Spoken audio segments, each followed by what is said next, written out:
the Chase Thomas Podcast, for people who have nothing but time to kill.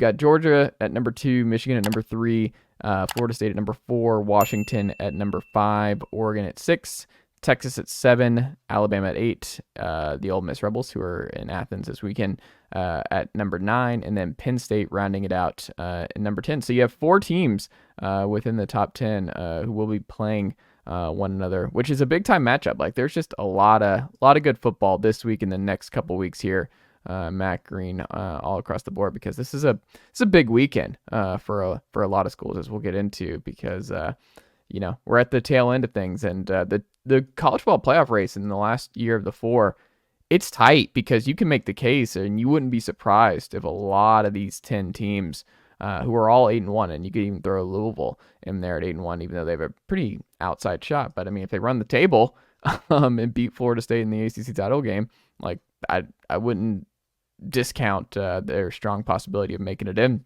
to the playoff. But it's pretty wide open all across the board, and I think it's good for the sport that in this last year, the 4-teamer, we have so many teams that are still very much alive and to make that Final Four, right?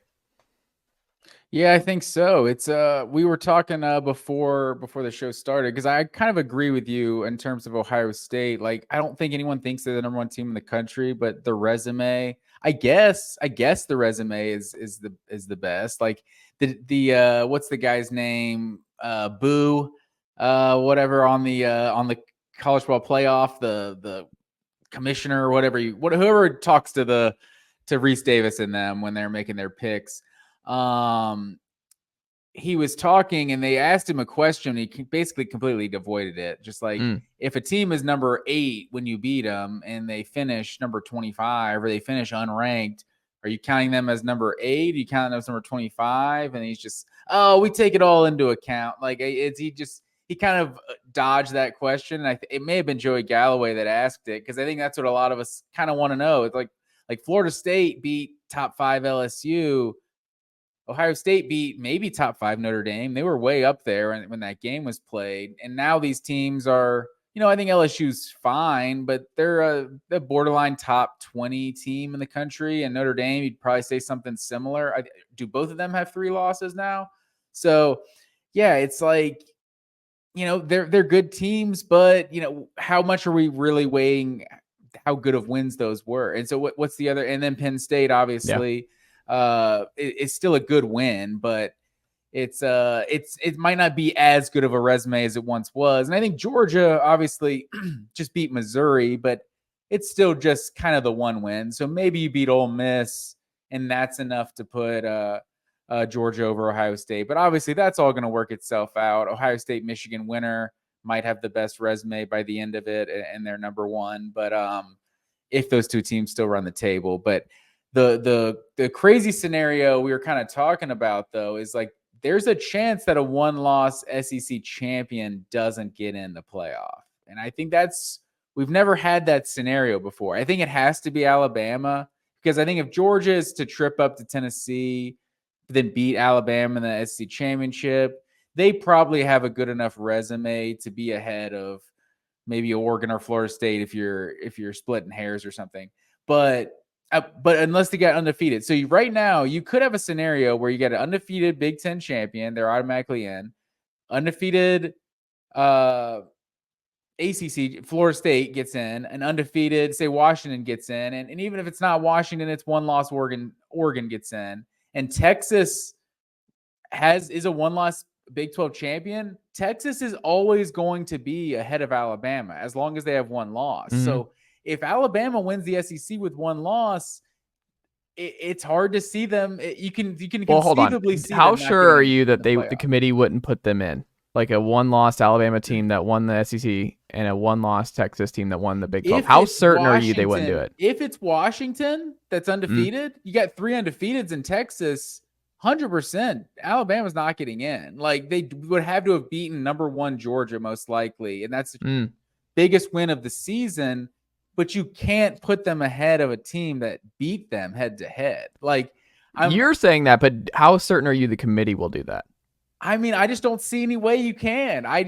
It would be unprecedented. But Greg McElroy was actually he did a great job on that show, because everyone's kind of talking about the undefeateds, and then Oregon is that guaranteed best one-loss team after that. And Oregon has one win over a team with a winning record this season, and not a ranked team or anything, just a team with a winning record. So I think that's obviously they played Washington. They have the best loss of the one-loss teams, I guess. Alabama lost to Texas. Like it's a good loss too. But I'm kind of curious to see what happens with that. If we end up with 3 undefeateds, which Washington, they've looked a little shaky in recent weeks, like they could get upset. But if you have those 3 undefeateds, like they're definitely going to be in the playoffs. So if Texas is that one sitting, it's like Cincinnati, Notre Dame a couple years ago. Like I remember that's kind of what I said when the first playoff rankings came out. Like Cincinnati felt disrespected down at number 8. And it's like, look, you beat Notre Dame.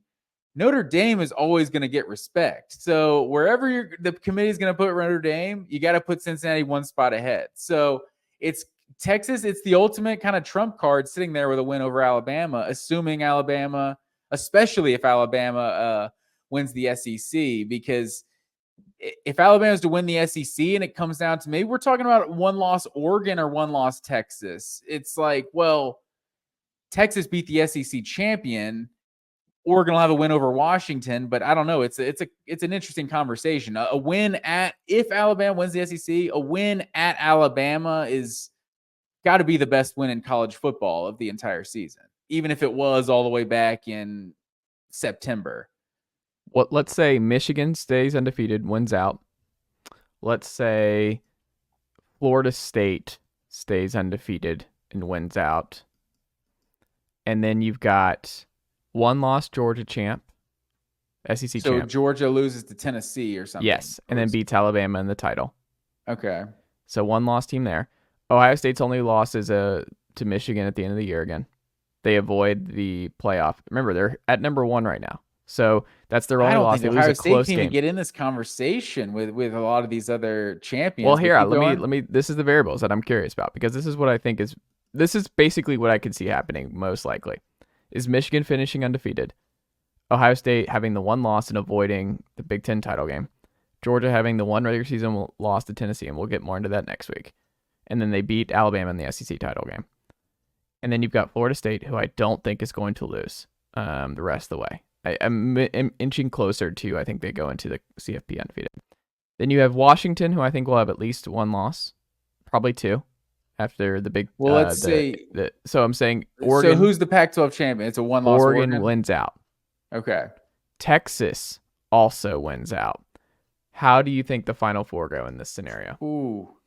Because this is what I think actually happens. Is I think Oregon wins out, Texas wins out, Florida State finishes undefeated, Georgia has the one loss in the SEC title win, and then Michigan and Florida State are undefeated. Yeah, because you think Tennessee is going to beat Georgia, but I think in that scenario, it's hard to psychologically not put Georgia in the playoff. Just this team that's won at that point, I don't know, 43 of their last 45 games or whatever it is, back-to-back national champions. And tie goes to the defending champs, the 2-time defending champs. It kind of feels that way, but I think you look at Oregon, it has to come down to Oregon versus Texas, and if Washington is still undefeated, Oregon is number, probably 5 going into the conference championship weekend and beats number 3 undefeated team. It's hard to see that win not putting Oregon in the playoff, whereas Texas is going to be playing Oklahoma State, that's number 11 or something like that, and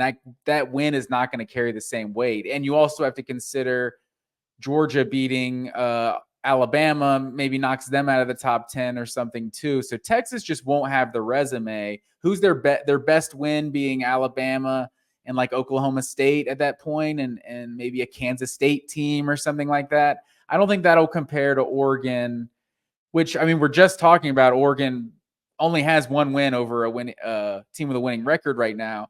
But to this point, it would be a win over or if you're getting to that point, it would be a win over USC, Oregon State, and then Washington in the Pac-12 championship. I think Oregon would have the better resume at that point. Especially there's like the one thing